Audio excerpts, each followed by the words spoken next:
Remove carcinogens and get your gear compliant clean with Unimac laundry equipment. Find it at alliancelaundry.com/fire.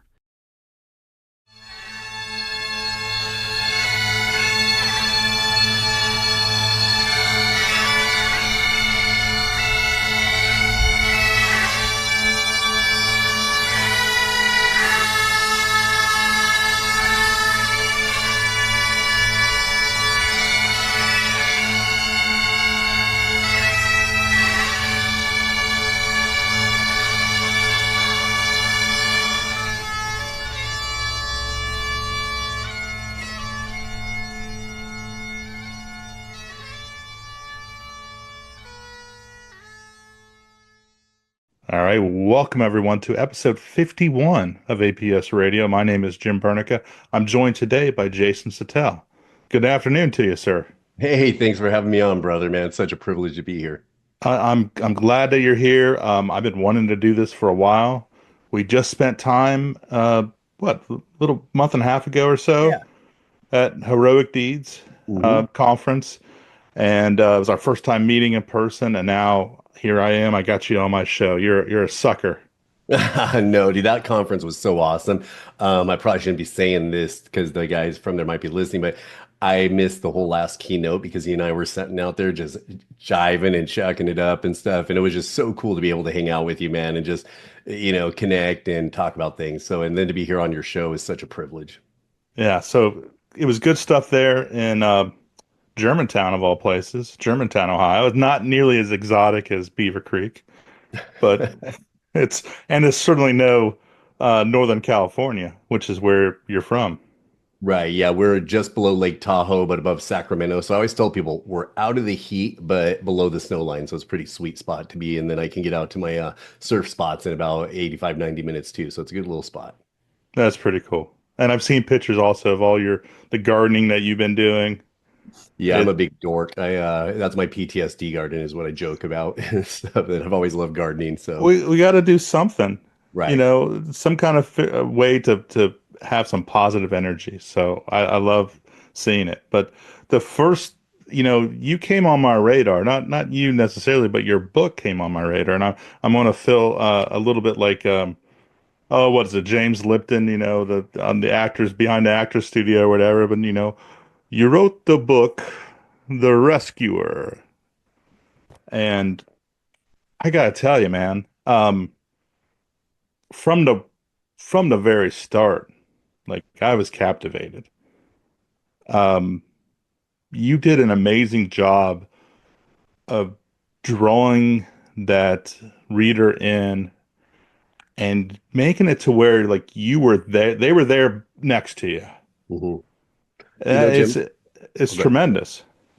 And the way that I wrote it, first off, being a high school dropout, my last, English or writing class was back in the ninth grade. So I came in with, I don't know the difference between a verb or a noun, but I wanted to tell the story. But there was a part of me that kind of freaked out because coming from the fire services, it's not about I or me, it's about us, it's about the team effort. But when you're writing a book, it's firsthand, right? So my stress was, dude, I'm gonna write this book and now I'm gonna take a beating from the fire service nationwide because it's I, me. So the way that I wrote it was I wanted every firefighter or even non-firefighter to see themselves as the lead character. So when you mentioned like right beside me, that's what I tell people that are not in the fire service. I said, I want to give you a window into our world, what it really looks like. And not just the world of, making the push down a hallway or making a grab or doing CPR. I wanted to give them a world or a window into our world of what it felt like, what we feel like when we're doing this, the emotions that we go through before, during, after, and even a long time after. And that's what I want to bring into the book. And it was a blessing that we are able to get it to come out the way that it did. Yeah, it was great stuff. And what I've realized, and I'm gonna tag you kind of in the same frame as myself, if I may. Both of us retired, and it really didn't work out the way we wanted to. Like the end was not ideal Right. for either one of us. And but we've taken that career in which we did have a purpose, and we've just now been both of us have been repurposed. Right. Right. And Isn't that trip? it is, and it's like it's not that we don't. I mean, we care about what we did in the past, but like Mhm. we just have a. I think it's just where you were there in Oakland, I was in Dayton. Mhm. Now we're doing stuff that's impacting the entire fire service. Right, right. And if you would have come into the firehouse even 5 years ago and said, "Hey, Jason, you're going to write a book and it's going to be impactful and you're going to be helping the brothers and sisters nationwide," I would have thrown you out. I would have laughed. Yeah, I probably would have called OPD and be like, "Yeah, get out of my firehouse." And the way I explain it, bro, is you get this. Whether for me, I come from a faith-based approach, but whatever approach you're coming from as a human being, whatever we experience, I truly believe we need to experience it. We need to process it. It may cut us down at times, it may hurt at times, but then when the time is right, use it to help other people. And so I don't care, like I said, whether you're faith-based, not, or a different faith, whatever it is, if we take what we learned in our career, the good, the bad, the ugly, and we share it with other people that will help them, and then more importantly encourage them to tell their stories or their future stories to help the generations that come or the generations that are now, bro, that's a blessing on so many levels that you just it has, it's something I say has to be done without pushing people, but I truly believe our stories need to be told when we're comfortable enough to tell them. When did you finally decide that you wanted to put your experiences down on paper? Yeah, dude, it's a trip. So, I was speaking at a lot of men's retreats through the church and all that kind of stuff. And someone came to me and said, "You need to put this story all together. You need to just get it into one spot of everything that happened during that time of your life." And I thought, okay. So I started jotting it down. And then someone approached me and said, "You need to think about a book." I'm like, "Well, I can't write a book." And to speed the story up, I did a little research. And next thing you know, I had a literary agent, I had a publisher, all this other stuff. And it just kind of came together. And at that point, I realized, okay, I'm going to be able to impact people. But I also pulled back because I started freaking out, bro. I'm thinking, okay, I have this publisher that's now, whether you're self-published or go the traditional route or whatever, you're putting yourself out there. And as you start writing this down, it starts getting in your head of like, man, guys are going to be reading this, girls are going to be reading this, and they're going to be judging me, right? And they're going to be judging the situations, and I'm thinking all the bad. So honestly, I pulled away. I said, I don't want to do this. I was going to give my publisher all their money back, all this other stuff, and just back out of the contracts. But then one day, through Facebook Messenger, a firefighter hits me from the East Coast, a very, very large fire department East Coast. And he said, "Hey, he called me the Christian firefighter." He's like, "You're that Christian firefighter, right?" And I'm like, "Okay, my name's Jason. If you want to know who I am, if you want to throw those labels on me, go for it, bro." But he said, "I'm going to be going to work tomorrow, but I'm not going to work. I'm actually going to kill myself." And he knew my story from here to in bits and pieces. And I called the guy and immediately gave him real talk. I said, "First off, brother, I want to talk to you real. I'm not going to trace calls. I'm not going to send, the cops out after you to see where you are. And I'm not going to destroy your life, and have your job taken away because you're, quote, suicidal, because I just knew where he's come from." I said, "Number two, I got to be honest with you. If you make the choice to do something, I'm not going to let it impact me. I got to come into this conversation safe." And the reason I approached the brother like that was because I knew where he was coming from. I knew I could approach him after that quick assessment on him. And he told me the story of what was going on. I told him all of my story. And after we hung up and I knew he was in a safe place and I gave him the resources that he needed, that was the moment I said, "All right, I'm going all in on this book," because I told him my story. I told him my lows. I told him the struggles I still have to this very day. And it impacted him. And that was 4 years ago. And we're still good friends to this very day and stuff. And I know he'll be listening to this podcast. And that was the defining moment of, for me, it would be that God moment of God said, "You need to write this, bro." And so I said, "All right, I'm going to write it." And that was when it happened. That's that's really impactful, powerful stuff. You know, yeah, that the sharing of vulnerability, being able to put yourself out there. I've noticed over the years, if you're willing and able to do that, it passes that power to the people you're talking to, and all of a sudden they have that ability to share their vulnerability, and they open up, and they realize that you're a safe person, and that if you're willing to air all your dirty laundry, then maybe they can too. And Oh, it I and agree. it opens doors. I just did. I mean, note before we did this show, I was helping out with a department that just had a near miss. Mm, pretty bad fire the other day. And yeah, being able to open up and share my experiences, I think gave them comfort and allowed them they realize that, hey, this guy's all right, Hmm. and I'm okay opening up in front of him. Right. And so when you're saying this, it means so much to me, bro, because I hear this term all the time, and so do you. And I'm not making fun of it. Just hear me out on this. Stop the stigma, stop the stigma. And I'm like, dude, shut up with saying stop the stigma, dude. I hate hearing these mantras. What does that do? That just makes us run around saying more, stop the stigma. What you just brought to light right there is when you show up and you tell your story, you're encouraging other people to tell their stories. So two things are happening. Number one, you're impacting those people right there in their time of need. Number two, you're encouraging them for in the future when someone else is in their time of need, they're going to be able to go to that person and tell their story. So again, I'm not making fun of the stop the stigma. I'm part of that crowd, just so we're clear on it. But I do believe the only way we are going to truly stop the stigma is by doing what you did, is showing up, listening, and vulnerably sharing. Because in the past, we were taught not to vulnerably share. I mean, dude, the Oakland Fire Department is an old school West Coast hardcore leather helmet, black turnouts. We didn't even start wearing turnout pants until the mid 2000s. Fire department. We didn't talk about our feelings. When someone came into the firehouse, we would chew them out of the firehouse. And to be able to now be in this era that it's now being okay to talk about it with not overdoing it either and stuff, but just being real. I like to see that realness. And that's why those guys and gals that were you went to accepted you, is because you showed up real. You brought credit with you, which is important, and just said it how it is, bro. And that's why I'm a huge believer in what you're doing, what other people are doing in our realm and stuff. And it's just that it needs to be done. It's something I'm very pushy about, but in a non-pushy kind of way. At what point did you realize, and you might have, I don't know, Jason, if you were still on the job when you may have had this dawn on you, or if you were already retired, but Mhm. at what point did you realize that you're not alone in all this stuff, that there's actually a lot of people that have the same feelings and thoughts as you, but yet, it's against, it's not against policy, but it's just against the norm to actually Culture. It's against verbalize that culture. stuff. Yeah. Right. So when I know it's a funny story, dude.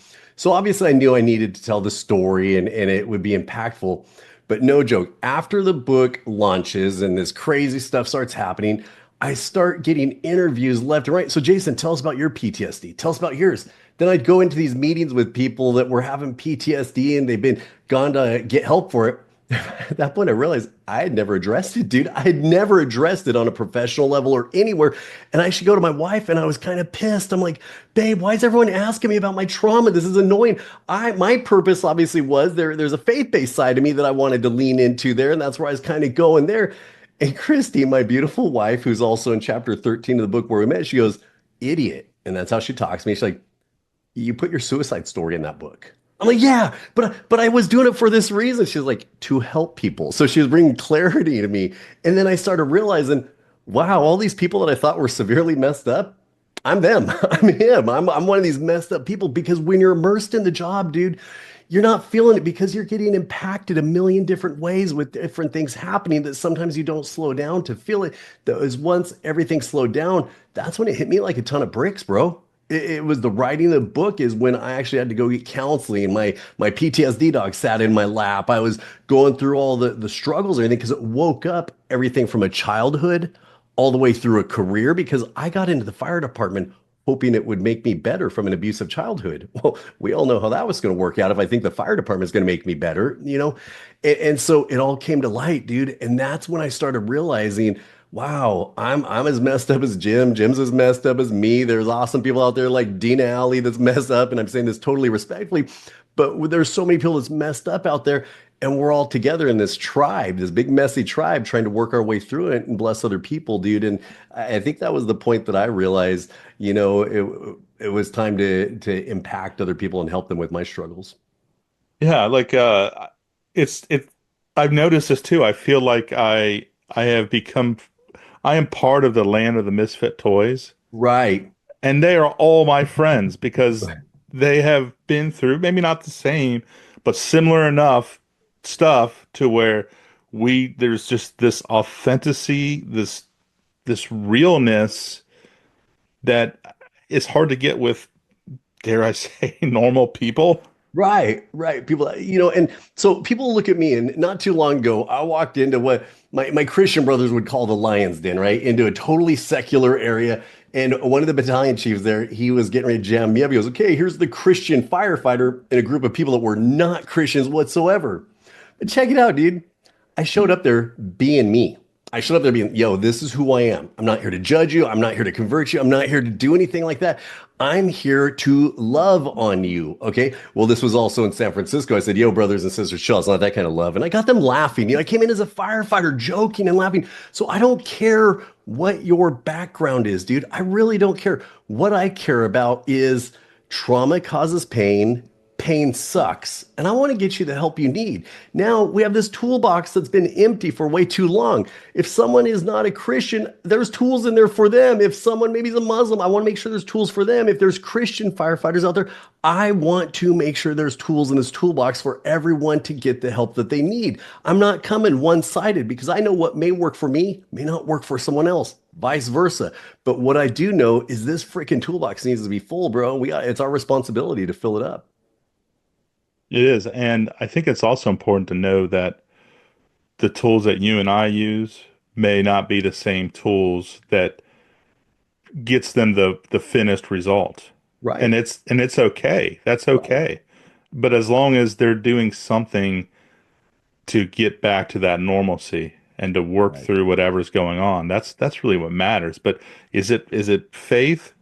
I mean, if that's what works for you, amazing, awesome. Sometimes it takes a little bit more than that. It takes doing doing EMDR or having to stellate ganglion block or just talking to a clinician, whatever it may be. Like, I don't care. It's like if it's a math problem, I don't care about the work you do, Right. as long as you get the correct answer at the end. Do you feel the same way? Oh, bro, you nailed it. So what I tell people is I believe in the same science you believe in, or anyone believes in. I'm not going to put anyone in a box here, but I believe in the same psychology everyone believes in. I just believe it comes from God. That's my only view there that may be different, and I have to steward it in a way that's right.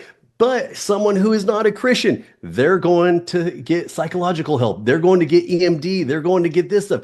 I might just come in and I have to have a faith-based approach for it to work for me. Someone else will say, yo, that faith-based stuff's not going to work for me. And I'm going to say, cool, but I still want you to go get this help. And here's a list of people. And more importantly, I want you to fall into a community of like-minded people that are going to help you, because that's what helps me. I mean, bro, imagine my crowd.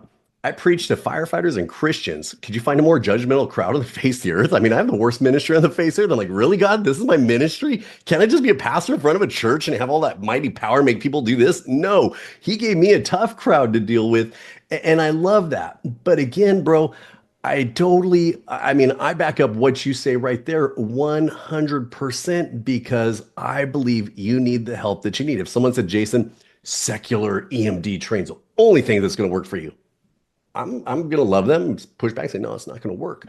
But if I say, dude, you have to come from a faith base and this is what's going to work, and that doesn't work for you, be honest, no, that's not going to work. And that's why we have to assess each person we're talking to. It's like being a paramedic.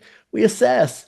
If I'm walking up to someone and I know they don't share the same beliefs as me, why would I push them into some help that backs up my beliefs and everything? No, I need to get them the help that works for them. I don't give someone that's having a stroke the same medications I would that someone's having a heart attack.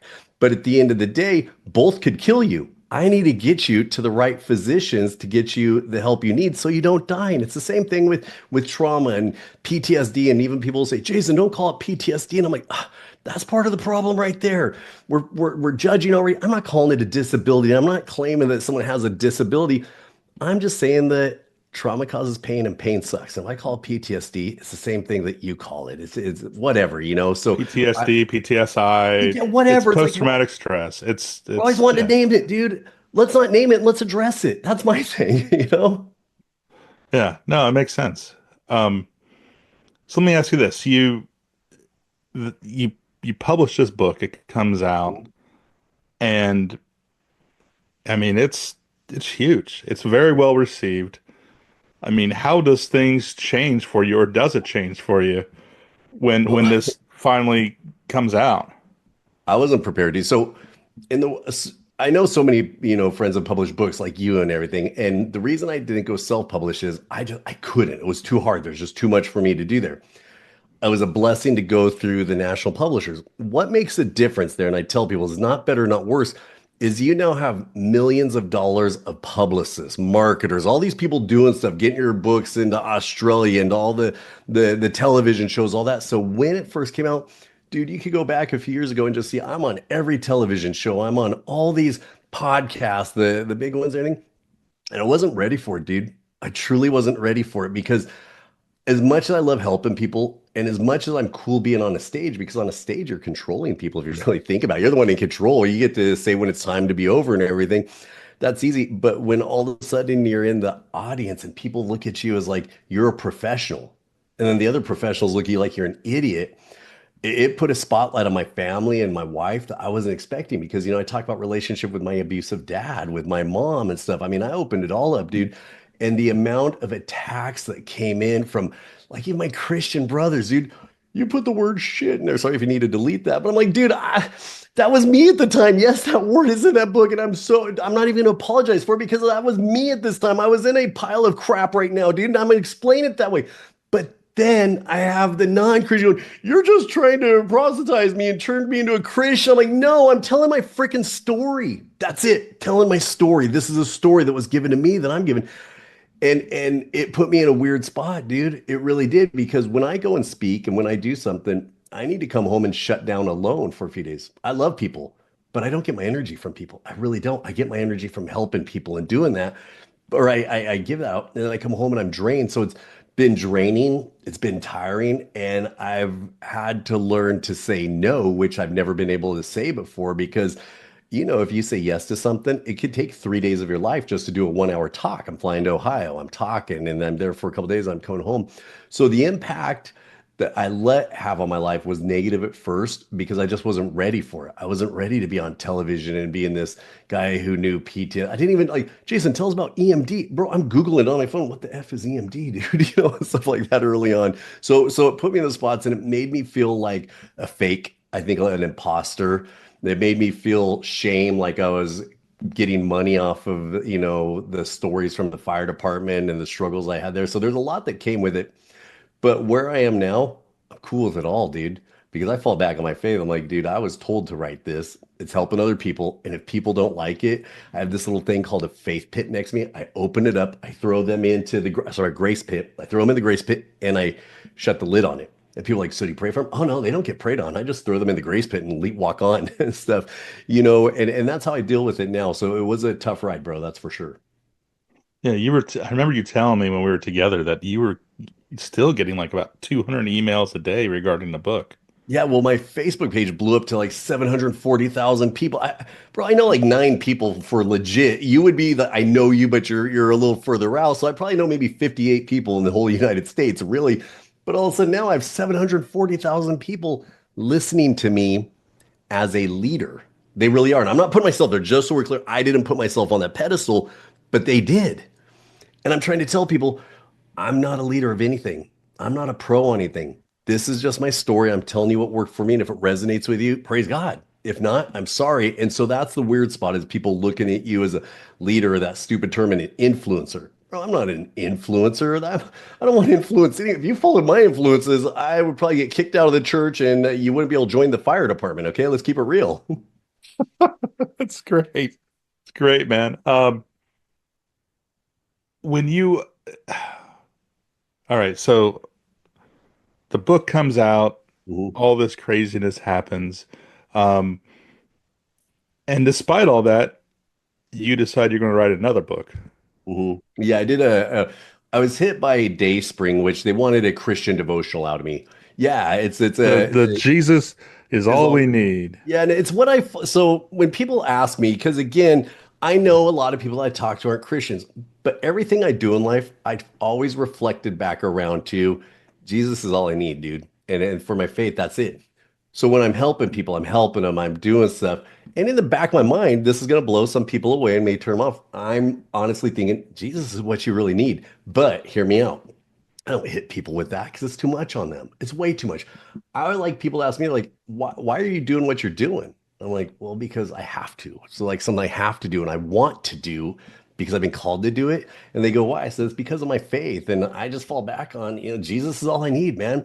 But I don't use those words all the time. I just like, if you look at most of my writings and stuff, dude, I just want to help people. But it all circles back around that. So that was book number 2. It wasn't something I truly felt convicted to write, but they asked me to write it for the Christian crowd. But what I'm stoked about now is Christy and I are working on a marriage book where it kind of comes, it's going to come hardcore. It's going to look like what our marriage looked like at first as a Christian marriage, of me coming home from the firehouse pissed off and wanting to create chaos and fights around the house, and how we worked our way through that, how we had issues, how we worked our way through it. And that's one. And the other is, it's kind of like where the rescuer ends. It's going to be like, start off like, okay, so you're a Christian now. Is everything awesome? Like, no, everything still sucks, dude. I'm going to shootings. People are still dying. I still have depression. I have anxiety. My trauma kicks me up. And they're like, hold on a second. Then why are you doing what you're doing? Well, it's going to be talk about the hope and how I hang on to the hope and how each circumstance I went through after I became a Christian as an Oakland firefighter, how hope pulled me through. It's what kept me going. It's when, same thing, guys, get out there and date. When you have a decent sized city where a lot of fires happen and a lot of trauma happens and a lot of poverty exists, I'm going to walk guys and gals through that, and it's going to show them how I got through it. But even if you're not a Christian, there's going to be a bazillion takeaways that you're going to get from it because it's going to be written first person again, real world, in a Jason-esque sort of way. Yes, absolutely. I wanted to say, I just remembered too. It's funny going when you're thinking about writing your book, your first one, and you're like, and you thought it was going to be easier to get with a publisher and have a Mhm. literary agent and all that stuff. It's funny because I thought the opposite. I thought that was going to be harder. That was going to be a pain in the butt, shopping my book around. I'm Mhm. just going to publish it myself and hope for the best. Right. So it's just funny how Mhm. we, we both perceive things as which way is Which easier. way you gonna go? Yeah, like And yeah. and then, for me to then get my book, basically somebody have a fake book about me that Mhm. comes out of it, and me not really having a recourse. Like Right. I definitely felt like, well, maybe I should have gone that route. Mhm. Did you ever for a second think that, especially when you're doing interviews after interviews, and like, man, I wish I would have just published this myself because I would have been I in control. I did think that, quite a bit. But on the flip side, what was kind of cool about it was during the writing process, they actually spent copious amounts of money on a law firm to legally go down everything. Like they vetted every story, dude, because I'm writing a memoir. There was stuff we had to take out. Like I wrote in there, I'm like, we're Oakland. We don't wear our seat belts to a fire. We cut them off. I mean, they were the less straps we had in the back of the engine, the less we could get caught to. So we cut them off. And again, just so any younger ones that are listening, we're talking back in the 90s and stuff. Okay, we wear your freaking seatbelts and do what your officers tell you what to do. But I was bringing that realness in, and they even said no because lawsuits could come out of that from firefighters that maybe gotten injured in a car wreck stuff out. So I look at both sides. That it would have been cool to have my own way of doing it, but on the flip side, as you can see, I like to talk, and I could have put a lot of stuff in that book that may have given black eyes on the city of Oakland Fire Yeah. Department too. So I look at both sides, but I think the self-publishing world is incredible because that's where I get most of my books. Because most famous authors, I probably shouldn't be saying this because of my publishing house, but I really don't care what they have to say, dude. I really like. Okay, so you drove a race car in circles for 31 years with the name of Earnhardt. Now you wrote a Christian book. Bro, I'm so uninterested. But Jason, would you promote it? I'm like, no, I'm not gonna promote that book, dude. What? But then if someone like you comes to me like, so of all the traumas I've dealt with at Dayton, this is what I went through. Put my name in it. I'm signing up. Let's go for it because that's the story I'm interested. Maybe certain books may not be as polished as one that comes from HarperCollins, and one of these things where they're just because you have, 14 like my book went through 14 edits, dude. It's kind of crazy and stuff. Wow. And everything. So it may not have that on it. So But I look at the story, dude. I want to hear the story. And if it's a good story, I'm all in. If it's a boring story, I'm uninterested. I'll be honest with you, dude. Yeah, no, it makes sense. Mhm. And it's funny too. You mentioned the shit word, which you can say Yeah, it's sorry. fine. But I, my sister was the one who actually I told her the stories. She wrote them Mhm. out, and we went back and forth until it actually sounded like me. But she definitely and this was purposeful on her. She took out all my cuss words, Right, right. and because she said, "I know that your firefighters would appreciate this because that is how Mhm. all you Right. talk. But I want this to be for more than just firefighters. I want it to be for their spouses, for their Yes. families, for their Mhm. friends, for the Yes. general public. And Right. in order to do that, we need to be pretty clean." You nailed it. Yeah. And I Yeah. was like reluctantly like, okay. But there's parts of me that like will have the like like for Batman they have like the Snyder cut, the Mhm. like at Right. some point they'll have the real version. Right. Yeah. They would so you and again, so with me going through a traditional publisher, it's like a movie. At what point does it go from PG-13 to rated R, right? So in the world of Christian books, which mine is of the Christian genre, you're allotted a certain amount of cuss words and some that aren't, you can't use the ones that like no way that word, and type stuff and everything. You're allowed to have a few in there, but they have to flow right. And so like your sister jokingly said, I had a sister too. His name is D.R. Jacobson. He's a professional writer. Now, I wrote my whole book, but check this out. You and I, we kind of write in blog form. We kind of write, in first person, this, that. Well, he came in beside me, didn't change a thing, but was able to arc and create like me because I don't see myself as a character. He developed me as a character throughout the book, and stuff. And it made sense. And so he was able to do that. And so I tell everyone, I put his name on every book I'm gonna write now. He is my guy because he knows I say this all the time. He's the most amazing writer on the face of the earth, but he doesn't have anything to write about. I'm the crappiest writer on the face of the earth, but I have a ton of stories to write about. So we just converge together. And that's like what you and your sister did. That's what makes a book so awesome is you're crafting a book. You're not writing a book, you're crafting. Was he at any point just flabbergasted with some of your stories?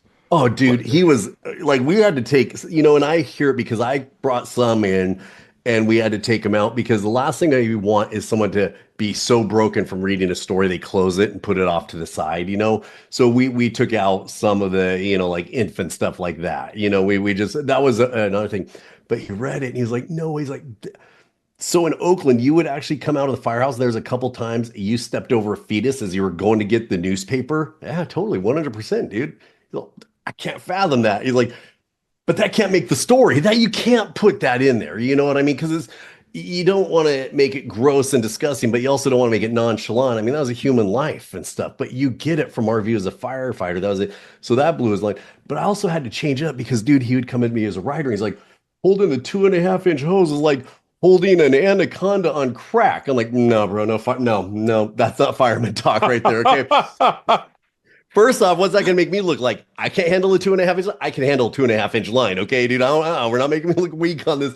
Number two, no, no, dude. It's more like, bro, when you're on the big line, it kicks your butt. You need someone behind you. That's how we talk. where But I just want to know where he's going to find these anacondas that are on crack. right, that's where I was too, They're man. not they're not native to exotic Beaver Creek. Right, dude, right.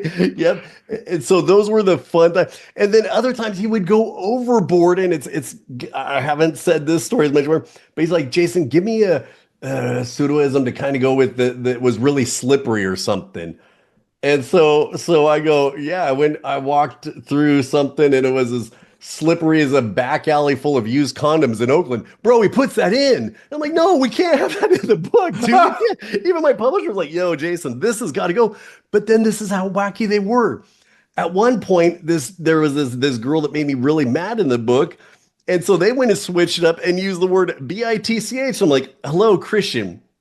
we're gonna really think I called a female firefighter that? I like my job, okay?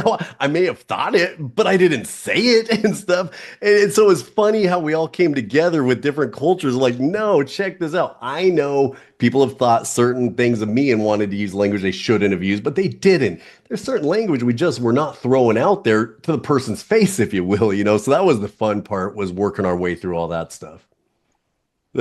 That's good. I want to, you made me think of our last conversation together, and I asked you this completely. It's such a naive question I had, but it was sincere. And in your book, you talk about, and you mentioned on the show even about you just being a big fan of surfing, Hmm. loving being on the water, and Hmm. me knowing what I know, because my favorite week of the entire year is Shark Week.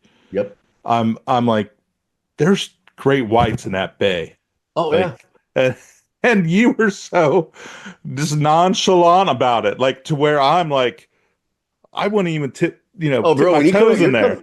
when you come out to California, I'm taking you out, dude. What's right there at Salmon Creek on the north coast outside of Bodega Bay, where the movie The Birds was filmed. So it's a very famous area and stuff. But yes, that's where it's called Blood Alley there, because that's where the great whites come up from Mexico to eat all the sea lions and seals that are out there, and we surf amongst them. So you just watch them. If the seals are all boogieing to shore, you boogie to shore. If the seals are hanging out, you hang out. And there's been times we've seen a great white and they're just cruising. If you see a great white, it's not going to hurt you. It's the ones you don't see, because when they're hunting, they're like a lion. They just jump out of the bushes at you. It's like, well, it's the same thing.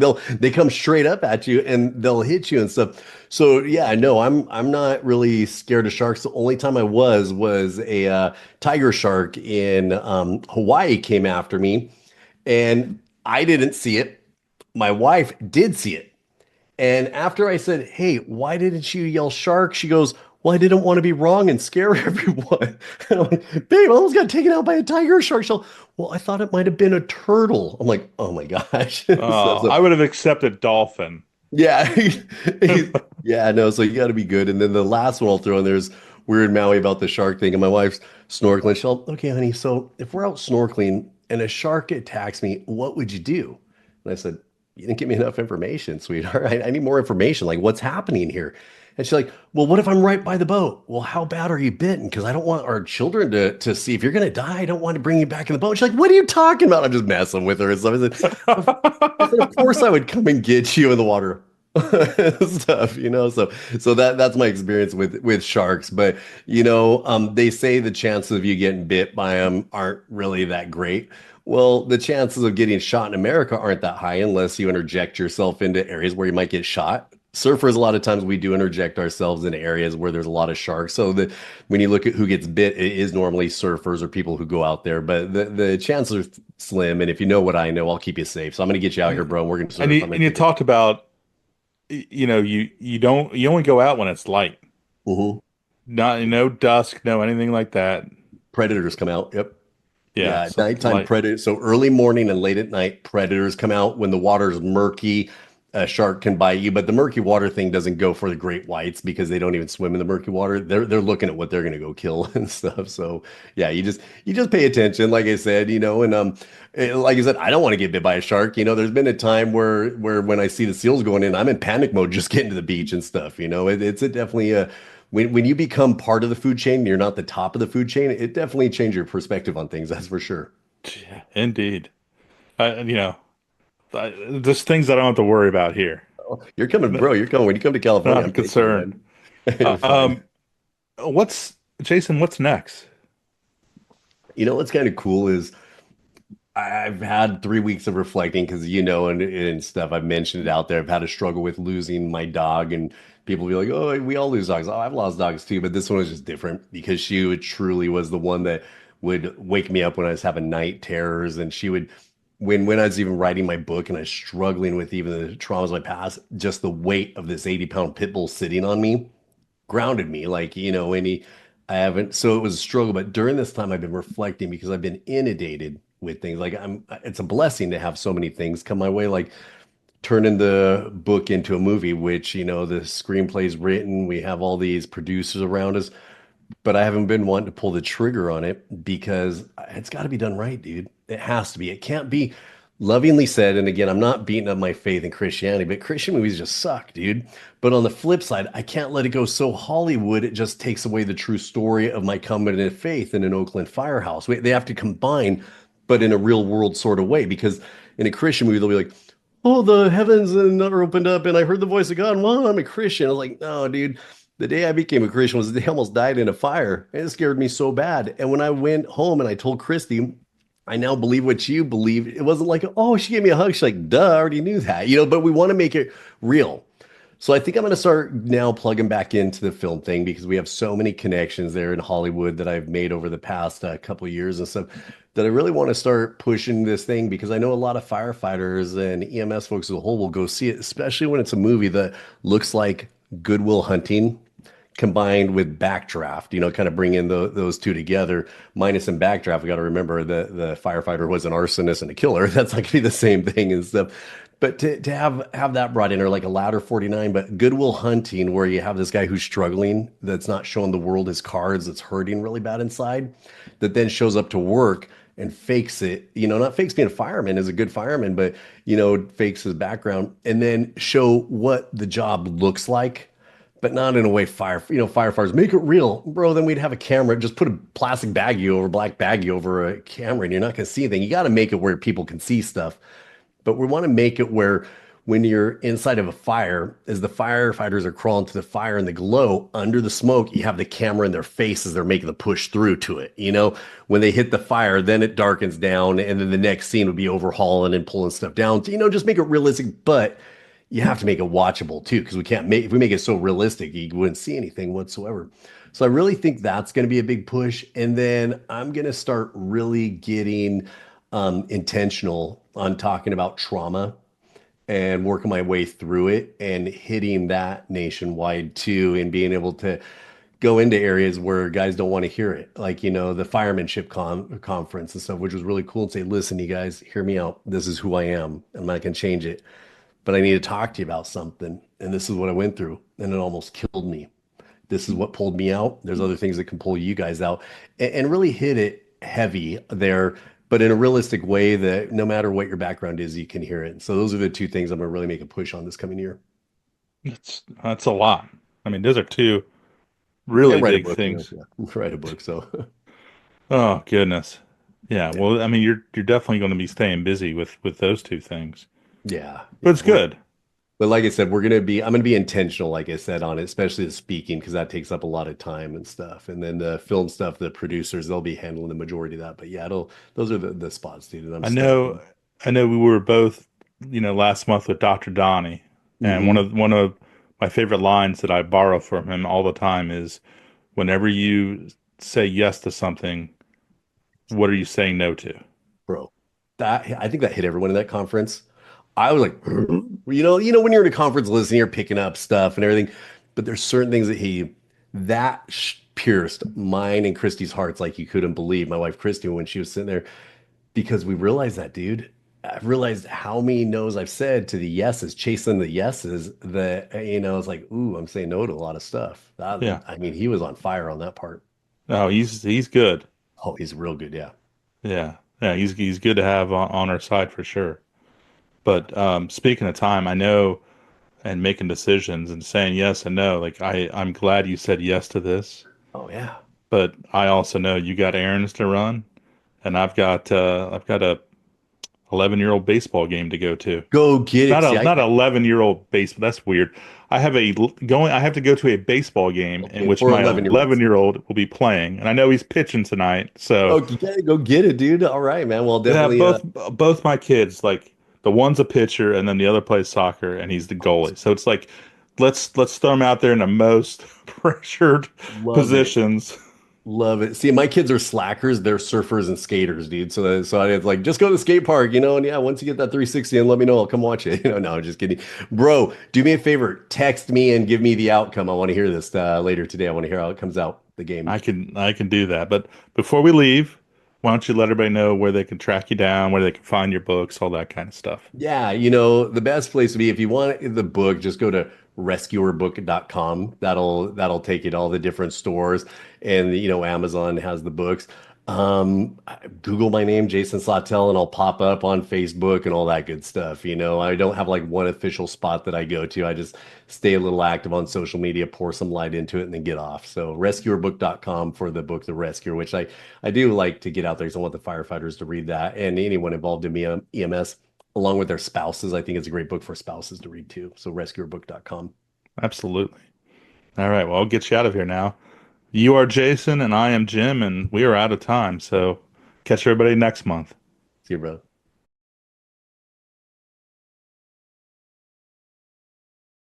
Remove carcinogens and get your gear compliant clean with Unimac laundry equipment. Find it at alliancelaundry.com/fire.